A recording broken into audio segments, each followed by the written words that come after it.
Welcome and thank you. I want to just get in, and maybe this is too basic a question, sorry, but it's still something that I think about, which is like, how do we define true crime in 2025? And how do we contrast it with crime fiction, sort of beyond the obvious piece of fiction versus nonfiction? And then maybe if there's time, if folks could talk about how they entered this space in the first place. Right. Well, I see you starting off with a light topic. Easy answers. True crime, I think, has really evolved. I think before, in the classical sense, you would think of maybe In Cold Blood by Truman Capote, or you think about a nonfiction crime book. But the term true crime, I think, is now an entire ecosystem of, could be podcast, limited series on Hulu or Netflix, but also includes novels as well. So I think it is a part, novels and crime nonfiction is a part of the true crime universe, but the true crime universe also, I think, very interestingly, these days could include what I'm going to call civilian participation, right? You're seeing, particularly with something like the Gabby Petito case, people really participating in the solving of the crime, like putting together videos on TikTok and social media, and the FBI are calling them to say, hey, reach out, we want to see this footage. So I think, and I've recently heard as well that Dick Wolf is about to launch a true crime multiplayer game that you could, like an app that you can play on your phone. So, this because whole... he doesn't have enough money. Yeah, exactly.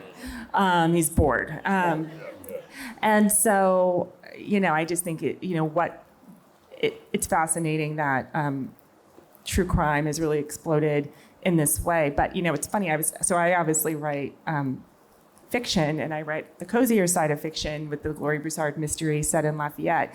And I've been in town, I've been in Lafayette because I had a book come out a couple weeks ago, so I was doing some local press in town. And I saw a commercial, apparently, that I guess the heaviest sex trafficking path is from New Orleans to Houston, and there was a commercial.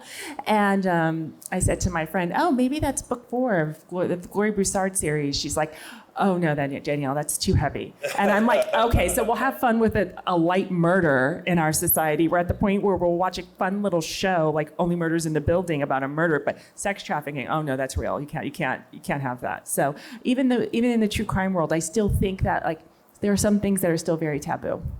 Yes.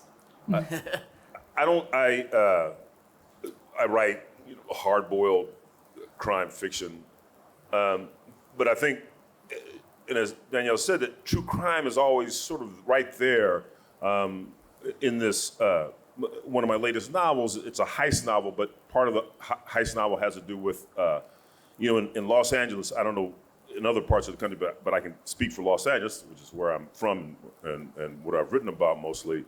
LA County, is divided up. The sheriffs patrol the county, and the LA Police Department controls the city. But of course, the way LA is laid out, there are parts of where you can, drive and you'll be out of the city into so-called unincorporated, let's say, Compton, which used to have its own police force, and it's a whole other story about how it lost its police force, and now it's patrolled by the sheriff. And then you keep driving south out of Compton, you'll be in the South Bay, and then you'll be back in LA. So all that to say is that I am fascinated by that kind of territory in which our police departments operate, and in particular within the LA County Sheriff's Department, there's been a long-standing problem with sheriff gangs. That is to say, sheriff's deputies who themselves have tattoos. Some have, all up and down their necks, and a lot of times it's been on the calf to hide it under the pant leg. But this has become quite the problem. There's the West Side Whiteys, there's the Cavemen. There's a whole bunch of LA sheriff's gangs, and we've had various sheriffs be elected who supposedly going to root out this problem, but have yet to do so.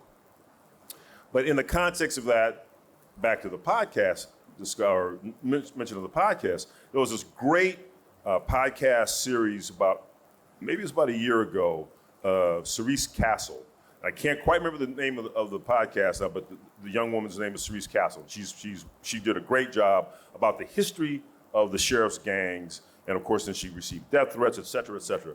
But all that to say is that, so to the extent that true crime in this novel of mine, a sheriff's gang shows up, and I've also written about a sheriff's gang in a short story. So the idea that there's always this overlap between these things that happen in the true crime world. Serial, I guess, is another great example of how this then young man, I believe I don't know if he was exonerated, but he certainly got out of jail based on some of the stuff that this podcast, this in-depth podcast raised. So the idea, and now you have citizens, folks who, when people are caught on camera in certain incidents, and then you have these whole groups of computer folks helping identify those folks. Anyway, I'm fascinated by that to the extent that it helps to then inform the kinds of stories that I write and can pull from. Me? Yes. All right, so I never really thought of what I wrote as, I have a book coming out in May called Murder in the Dollhouse. I never really thought of it as true crime. I was told later it was true crime. I have no big universal opinions about true crime. I just tend to write about things that impinge directly on my world and sort of take over my life. My story is about a woman. I live in suburban Connecticut, and a mother who's my age, very similar kind of background, very interesting person, went to drop her kids off at this fancy private school and vanished. And it was a story that obsessed where I lived, not as a crime story, but as like this worst, scariest thing that can happen. And it came at it very, very personally.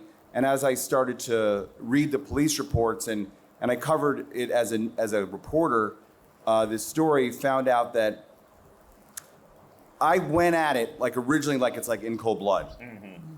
And I felt like as I was reporting it, it kind of turned into Madame Bovary. The woman herself was so interesting and so relatable. And I thought about the one problem I have with true crime is sometimes the victims disappear and the victims become kind of props. And when you go back and read In Cold Blood, which is a great book, one of the things about In Cold Blood that makes it a great book is the victims are front and center. And so you can't really understand what's lost in the enormity of the crime if you don't know who the people are who were lost.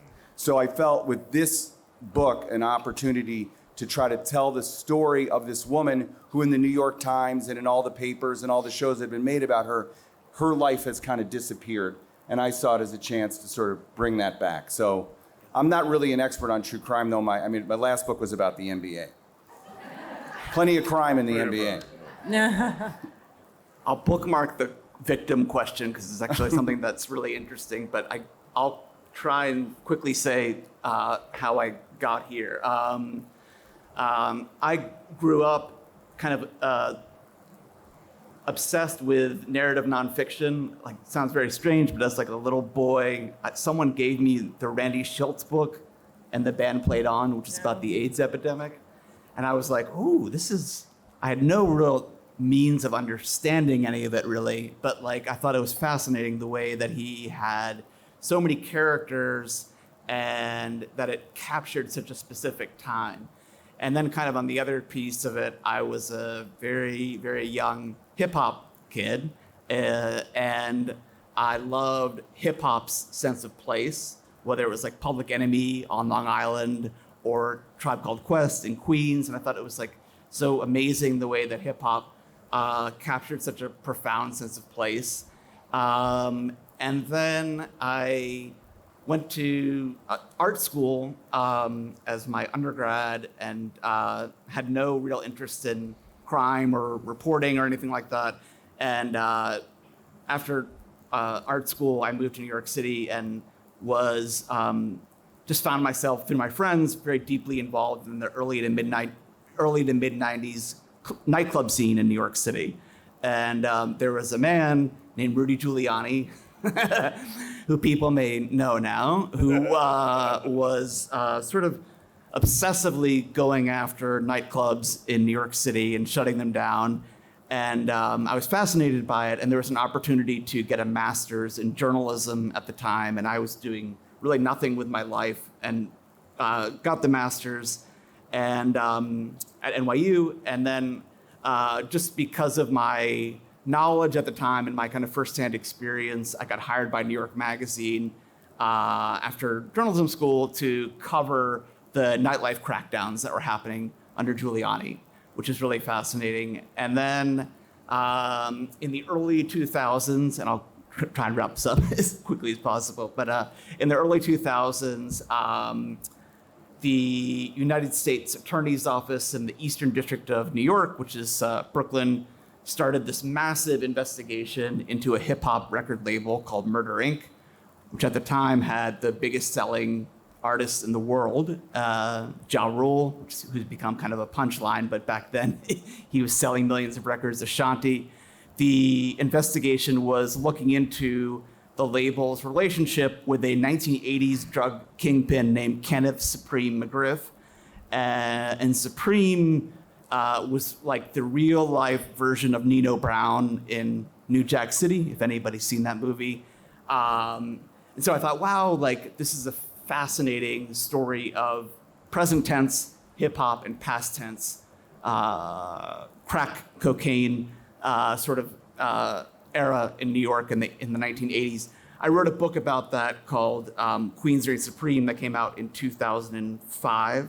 And as I was working on that book, I actually was in the process of moving here to New Orleans and moved to New Orleans right after Katrina.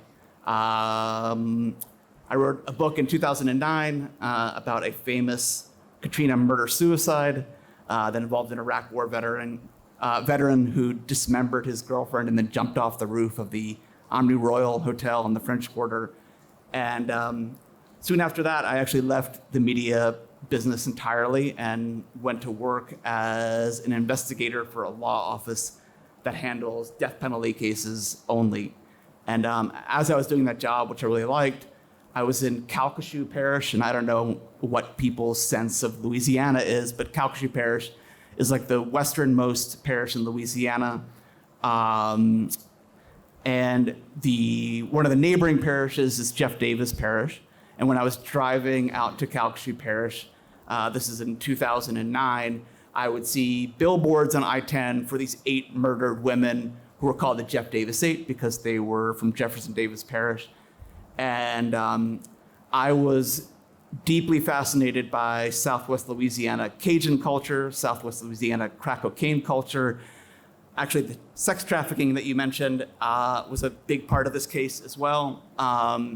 So I was thinking about the case a lot and thought, I should do something about this, but I didn't know what it was. And in the summer of 2011, I went out to Jeff Davis Parish and just knocked on doors for a summer and was like, this is an incredible case and it's something that I should do.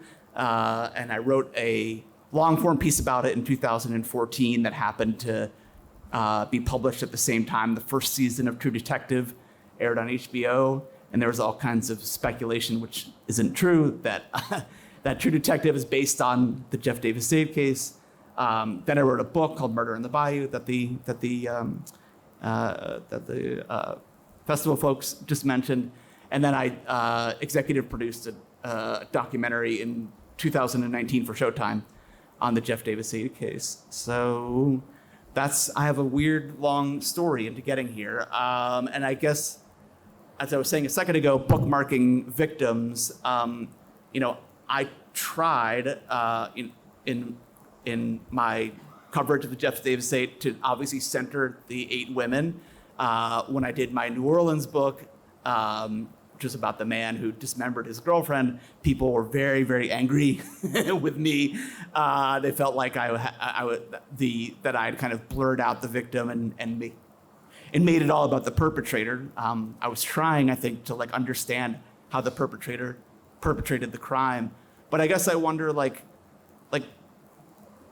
there's a side of true crime that is allegedly victim-centered, which I would sort of call prosecutor true crime, like someone like Nancy Grace, or the very traditional true crime that says it's all about victims. And then there's, I think, a more sophisticated take on victim-centered true crime. I have a friend named Elon Green who wrote a book about the last call killer in New York City in the early to mid 90s, and that's very victim-centered. And I wondered, like what it means to you all to sort of like be victim-centered. Does it matter? Like how do you interpret the role of victims in what you do? Well, I write fiction, so I think my task is a little bit easier. Yes. I'm not dealing with real people who have families, who have legacies, who have people who love and care about them. So my task and my job is a little bit different. I am really glad to see this victim-centric narrative take priority when it comes to crime stories, just in general, and especially true crime stories. I swear to God, if I hear another story about why a man picked out a potato peeler and skinned someone, it's just so grim. I'm really not interested in I think it is helpful to have some context, some background as to the killer. But I personally feel that these narratives that just focus on the background and of why they did it, how they did it, the methodology, the weapons, how they stored the bodies. I just feel like that is just very, very dated. And it's not a criticism. If you're into that, be into that. But I'm very interested. I do think some context is necessary, but I'm very encouraged that we are taking a more victim-centric approach. There's a documentary, I think, coming out on, I don't know if it's HBO or Netflix, about the Gilgo Beach murders. Yeah. I think it's called The Girls, and Lots of girls, yeah. Yeah, it focuses almost purely on the girls. And I really, and in that case in particular, when you're talking about sex workers, you're talking about people whose names have not been known or were not known, who their lives are minimized. You had law enforcement there that was like, oh, this is just sex workers. The community, you're safe. And I do think it's important to start to turn the tide on that kind of storytelling. And certainly, I think one of the advantages, well, actually, this is used, I've noticed now within true crime, they've certainly picked up certain tropes and certain ways of telling a story that have been present within crime fiction. One of the advantages of fiction, but now I've seen this now more in true crime tales as well. The notion of, as Danielle was getting to, and as Ethan talked about, the idea that you get in the skin of the people involved, the principals involved. In my latest book is Ash Dark as Night, my crime photographer character. And these books are set in the 60s in Los Angeles. They're specifically set then because I'm looking at the city, which at that time was a segregated city. You had a chief of police, at least in 63. This book is set in 65, but the first book was set in 63. You had a chief of police who was actively recruiting white officers from the Jim Crow South. He would put ads in gun magazines and local newspapers to bring white officers up to Los Angeles to become police officers. And my character is a black crime photographer, Harry Ingram. And in this book, it is again this sort of, the things that I write about, these sort of intersections of these true events. And then, of course, I put them in the blender with my fictional characters and other fictional events. So the book starts smack dab right in the middle of the Watts riots, which was a big, one of our two big riots in Los Angeles in 65. And it stems from, as a lot of riots have had a want to do, from a traffic stop by, in this case, it wasn't even an LAPD officer, it was a highway patrol officer. Again, it's one of those it was really in Watts, but it was kind of like right outside of Watts. So again, it was like the unincorporated territory comes back into play. And of two brothers, the Fry brothers. And this then escalates into what becomes the Watts riots. And my character is smack dab right in the middle of that. But the point of it is that in those opening pages, he captures a known community activist who is seemingly gunned down, unarmed, is seemingly gunned down by the police. And of course, then the hunt is on for this film because this is in the days of film and cameras, for this film that Harry now has had at least the presence of mind, before the cops beat him unconscious, has had the presence of mind to hide within the areas of the crime scene. And so part of the story is about retrieving the film, and part of the story is then the aftermath of that.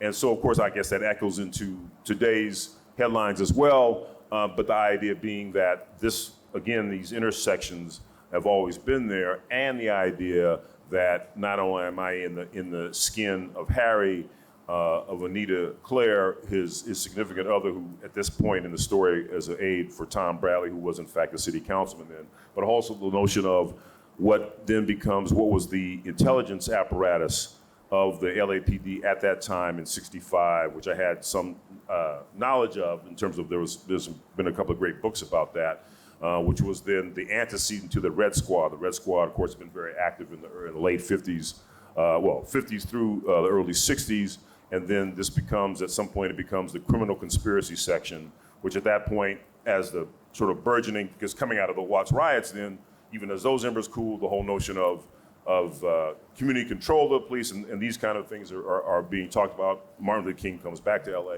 But then the criminal conspiracy section is created specifically, of course, to not only to keep track of these radical groups that are starting to spring up, but also to plant what I guess in today's parlance is called a CI. In those days, we just called them snitches. And as well as agent provocateur. So the book goes into all those kinds of different levels, sort of true crime in a kind of a different nature, true crime in terms of, I suppose, the power structure that be. But that's kind of my approach to, or how I get into that. But also it is important, I think, as I think everybody has said, that the idea that you do invest a certain amount of time within the mind and the skin of these characters as you're putting on the stage. I would say, I write nonfiction. And from a certain point of view, every story is a true crime story. If you write about the music business, crime. You write about any kind of Wall Street business, crime. Okay? The thing I'm writing about right now, I'm very aware that it is real and the people are real. I mean, and it's an American tragedy because the mother was had a very bad divorce. The mother was murdered. The father, before he reported to prison, killed himself. And they have 5 kids who are very much alive, and this is their legacy. So for me, it's a question of learning I did it as a reporter, which was all the surface stuff, but then learning all the nitty gritty of their lives. And a lot of it is deciding what to put in and what not to put in. You know, there's a line from the book, New Orleans book, All the King's Men, that I try to live by, which is he says there's some kinds of a son of a bitch you don't have to be even to be a newspaper man. You know, so basically, to me, it's only interesting, what's interesting are people. And American history is a series of connected biographies. And this is all part of American history. And you're telling the biographies of the people. So the victim in my crime, I can understand her. I think I can understand her very well. She's my age, graduated college the same year I graduated from Tulane. And I feel like it's a very generational story. All the music, all the movies, all the cultural references. And you realize that you really see things similar to the people who grew up when you do. But the criminal, like you're talking about figuring out the motivations of the criminal with your case, I don't know. I mean, I try to know, but that's the hard part for me, because one of the big questions I was trying to answer throughout this book, and maybe it's at the heart of the whole thing, are people who kill in cold blood like this, meditated, first-degree murder, are they like us but further down the spectrum? Is anybody capable of it in the right circumstances, or are they different? You know, is it just a few people, there's something wrong with them, that are capable of that kind of murder? And that question was crucial to me. Ultimately, I felt like most of us are not capable of it, and these are psychopaths we're talking about, and it's very hard to get into their head. Yeah, this is all great. I don't have a ton to add on my part, but when covering the Jeff Davis 8 case, I think like on the one side of it, it has to be centered on the victims, not for any moral reasons, but because the story of these 8 women is really the story, obviously, of the case, but more importantly, in some ways, of the parish, Jeff Davis Parish, and kind of the history of the parish and where it had all kind of gone wrong. But at the same time, I became close with, it's not a serial killer case, but there was one person who committed at least 2 of them, of the 8, that I became very close with. And he became a big part of the reporting on this. So for me, I don't know, and maybe this is sort of to what you're saying, we're sort of everything in a sense is true crime, that to capture the parish and what had happened there, you had to go very deep into both the victims and the suspects. Yeah, I think this is all great. I have another question, which is something I've been thinking about over the past couple of months, partly because of a weird experience I had, which is podcasts and other media, and podcasts, I think at one point was like a serial, or like a, serial, the podcast, but then very sort of like serialized podcasts, a 5 to 10 episode series about a specific case. And it seems like now the model is an individual host doing like 400 cases in an ongoing series. So in the past month or so, I've had like 4 different people who run podcasts like this reach out to me and say, hey, I'm doing the Jeff Davis 8 as an episode in my 80 episode true crime series. And I'm fascinated by this. And I wonder what people think about these various mediums, whether it's podcasts or YouTube or whatever it may be. And and then if you have any thoughts about it, it seems to me there is an evolution away from single case, very deep investigative work, to this my favorite murder, if people know what that is, crime junkie. Again, this isn't a critical framing of them. It's just a kind of different model. I'm curious if folks have any thoughts about that and kind of how that affects the landscape of true crime or crime fiction, and does it affect what you're doing in any way? It doesn't really affect what I do because, again, I write fiction. I am occasionally asked to be a guest to talk about the book or my process as a writer, and I'm always glad to do those things. I mean, certainly there's a massive appetite for these, true crime podcasts. I have a couple of thoughts. I would say on a personal level, I'm not really interested in the TikToker, the podcast, just offering their own thoughts on a case. You see that a lot, especially on TikTok or Instagram, where someone's just following the news like you or I are following the news and offering their thoughts. I feel like that is just noise and pollution in my mind. But I do think that there is a really interesting place for podcasts in the world of true crime. One that comes to mind are I forget her name, but she was a journalist in South Carolina who covered the Murdaugh trials. Yes. And she was actually a legitimate journalist, and she started podcasting, and she had been covering the Murdaughs for years. She had been in South Carolina going, you guys, this family is bananas. Why isn't anyone paying attention to this but me? And so when, the mother and the son were shot, she had all the receipts because she was a local journalist. She had been covering them for years, started a podcast, which led to a very good podcast, which led to a book deal. So I think that was a really great case of the synergy between kind of a true crime podcast and true crime journalism done by a journalist. I would say, if I were a writer of narrative nonfiction, you too at the end. I think you'll Get see. out of the business. No, I think exactly just the opposite. I would launch a companion podcast to go with the book. I would try to get some of those sources that you have a really good relationship with to go on the record, to participate, almost like a companion piece to the book, because you have all the knowledge, you've done all the research, you have all the sources. I would think about ways that you could potentially use all of your expertise on a particular case to maybe almost like a behind the scenes of the book is what I would probably think about doing if I were a nonfiction crime writer. I don't get sucked in. Well, that's not quite true. I do get sucked into various podcasts. Not many true crime. I'm fascinated. There's one I listen to. I think it's called. It's these two comedians. Oh yeah, my mama told me, and it's about black conspiracy theories. I just love it because they just. Wait a minute, what? Yes. How come I don't know about heard of this? it. It's Langston Kerman and David Gabori, and they're hilarious. It's just great. And one of them was about Arizona iced tea. There's a whole great. Oh, it's just wonderful. It's wonderful. But I do think, I do other quick notion on the notion of podcasts and how they then overlap and where they merge. There was the second season of True Detective, which nobody liked, I think except me and 3 other people, had to do with.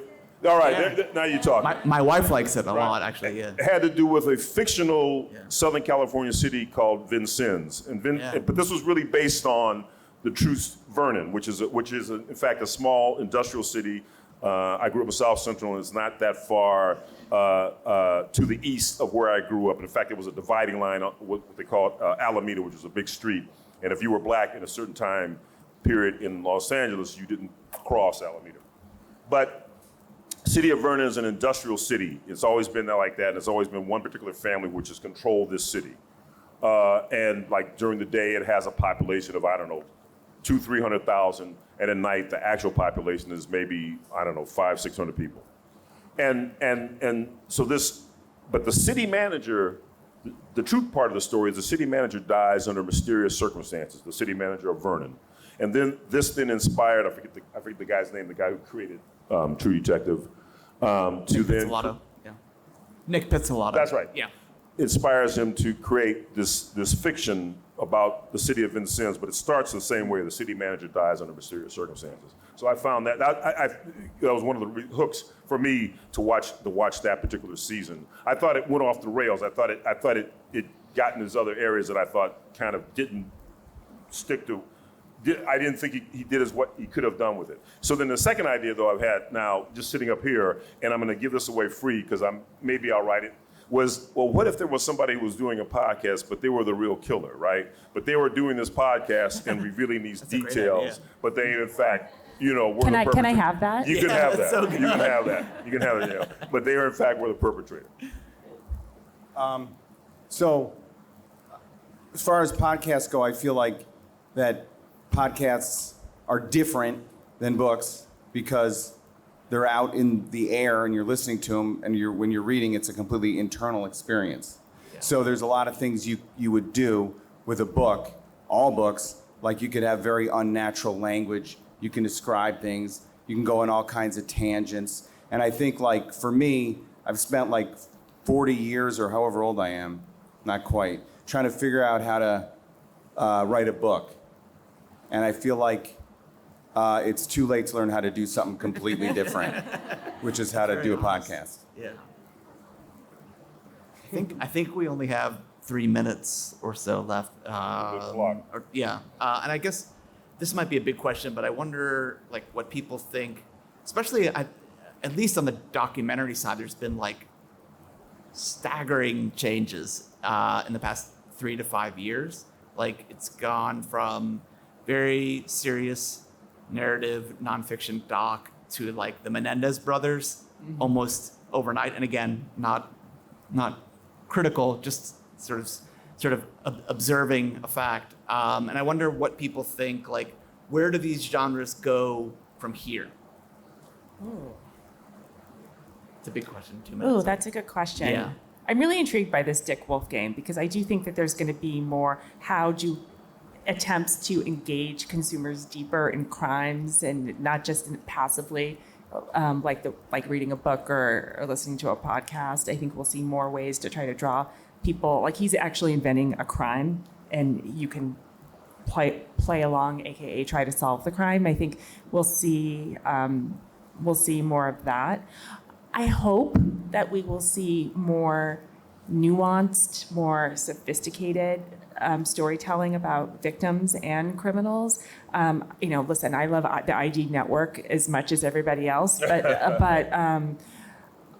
I would love to read another, Executioner song by Norman Mailer. Someone who really kind of, takes a deep dive into a geography, a person, and really kind of look at it in every which kind of way. Speaking of true crime documentaries, something that comes to mind is Ezra Edelman's treatment of O.J. Simpson and O.J. Made in America, and that was 7 hours, and really it was not just about the crimes, but it was about the history of L.A., migration to L.A., the history of brutality of LAPD. So I know we were running short on time, but I hope that would be, if I could choose, that would be the direction true crime would go in. That's right. No, I mean, O.J. Made in America is just, and I'm just so sad that Ezra Edelman, the guy who made it, can't, he can't do. They won't release his prints. Don't even get me started. You know what I mean? It's just so sad. So, but it is interesting to think about how this wheel has turned.